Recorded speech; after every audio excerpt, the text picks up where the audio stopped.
Shalom. Kita melanjutkan suratan Filipi pasal 3 ayat 1 sampai 21 yang terkena kolam pembasuhan. Penghabisan hidup lama Rasul Paulus.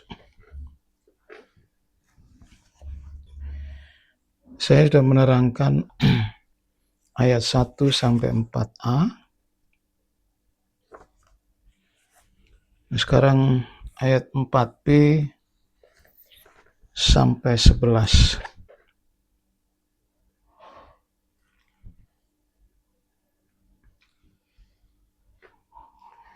Jika ada Filipi pasal 3 ayat 4b,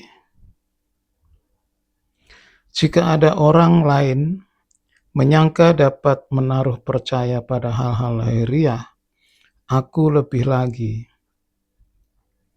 Disunat pada hari ke-8 dari bangsa Israel, dari suku Benyamin, orang Ibrani asli, tentang pendirian terhadap hukum Taurat, aku orang Farisi. Lantas kegiatannya, dia menganiaya jemaat.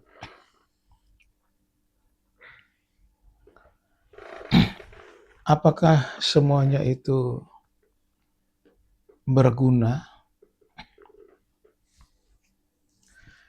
Walaupun ada orang yang bangga dengan katakanlah statusnya dia orang bangsawan dan lain sebagainya. Di sini kita melihat Rasul Paulus tidak membanggakan diri dalam persoalan jasmani. Antara lain statusnya sebagai orang Israel, pendidikannya dan gelarnya sebagai orang Farisi, kegiatannya penganiaya jemaat dalam melakukan hukum Taurat, dia tidak bercacat celah. Itu semua dianggap sampah yang tidak ada gunanya. Tentu tidak semudah itu orang berstatuskan orang Israel dan sebagainya tadi. Masa itu dianggap sebagai sampah. Kalau dibanding dengan pengenalan akan Kristus.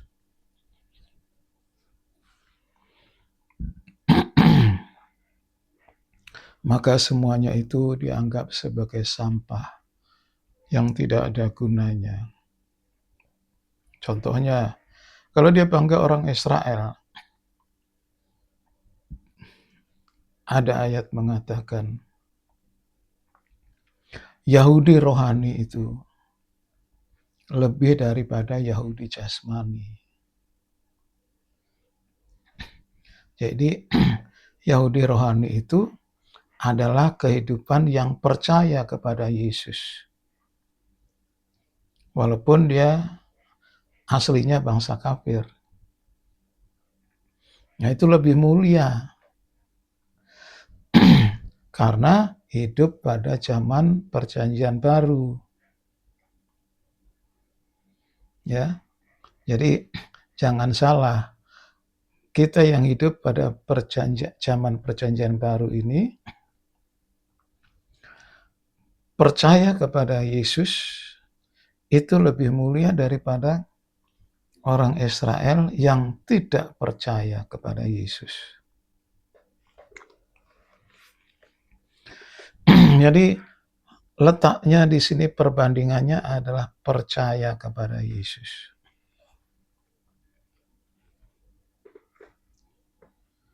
Termasuk pendidikan gelarnya sebagai seorang Farisi. Biar seorang Farisi Kalau tidak percaya kepada Yesus, notabene adalah hidup pada perjanjian baru. Kegiatannya sebagai penganiaya jemaat terhadap hukum Taurat, dia tidak bercacat celah. Tapi apa gunanya semuanya itu? Nah, ini yang dia perhitungkan sedemikian rupa. Itu sebabnya waktu dia bertemu dengan Yesus, dia percaya, dibaptis air, dan selanjutnya penuh Roh Kudus. Dia tidak tanggung-tanggung. Semuanya dia anggap sampah. Supaya jangan nanti hal-hal yang bau jasmani itu menggandoli kita.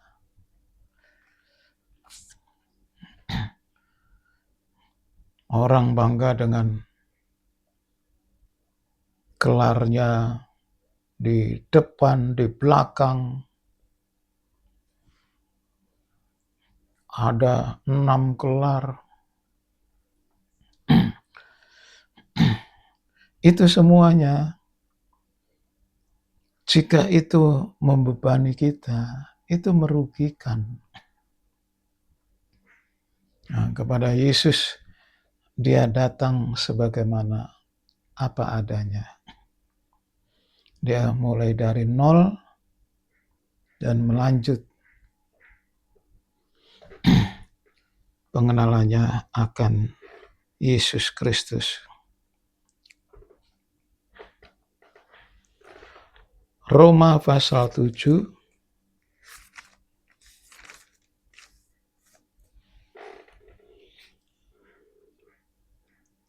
ayat 21 sampai 23. Ini dalam berbangga dengan hukum Tauratnya, ya. Demikianlah aku dapati hukum ini. Jika aku menghendaki berbuat apa yang baik, yang jahat itu ada padaku.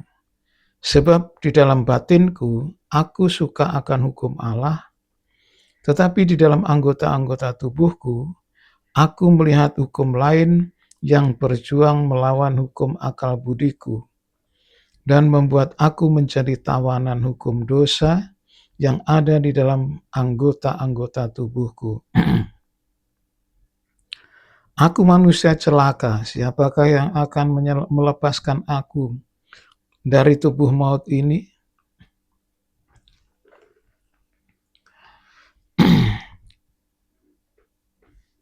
Dalam hal melaksanakan hukum Taurat dan menganiaya jemaat.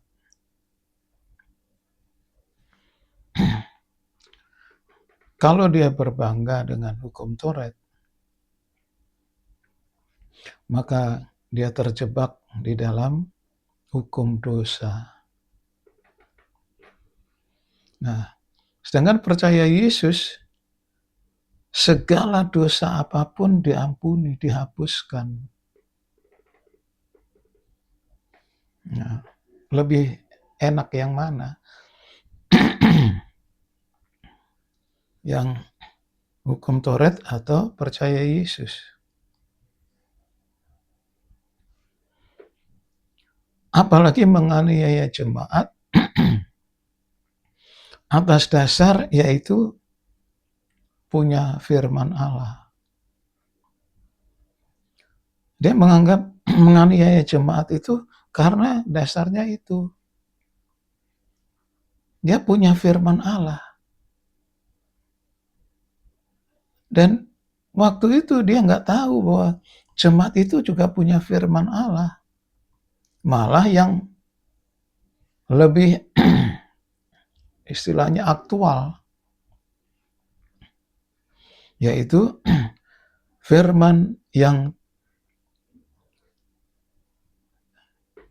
menuntun di dalam perjanjian baru.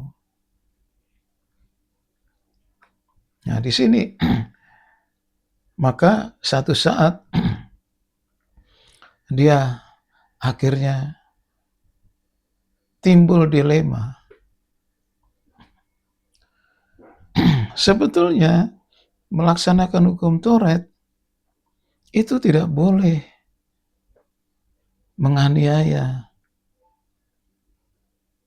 Dan batinnya dia itu juga berbicara demikian.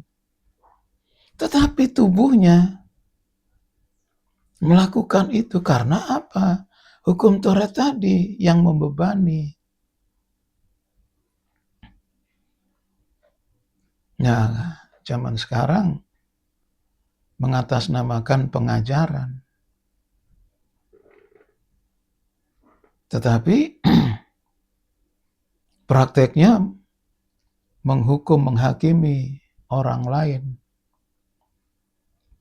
Nah, kalau kita berada seperti Paulus begini, dalam dilema seperti ini, hanya Tuhan yang bisa melepaskan kita.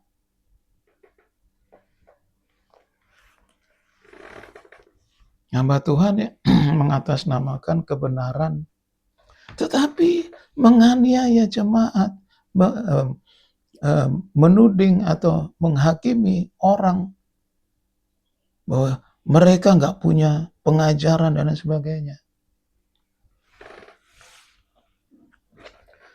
Punya pengajaran, nggak punya pengajaran, kalau mereka percaya Yesus, bertobat, maka melebihi orang yang punya pengajaran. Dengan menghakimi orang lain berarti kan nggak bertobat itu.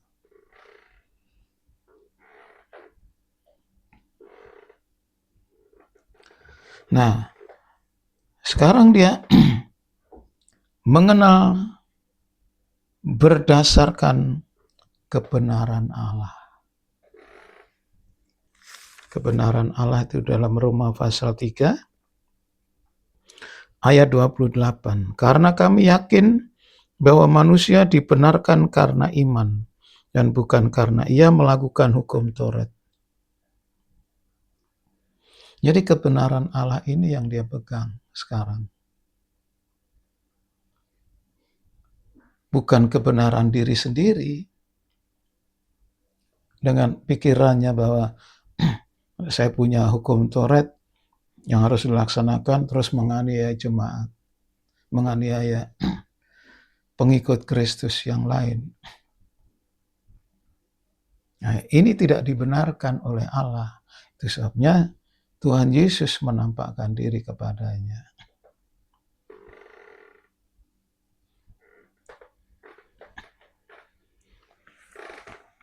Dari apa yang dilakukan oleh Rasul Paulus ini, kita memetik pelajaran bahwa segala yang bersifat jasmani tadi itu membebani kita. Apalagi kalau itu kita jadikan tolok ukur, maka kita tidak sampai kepada mengenal Yesus secara benar dan dibenarkan oleh Allah.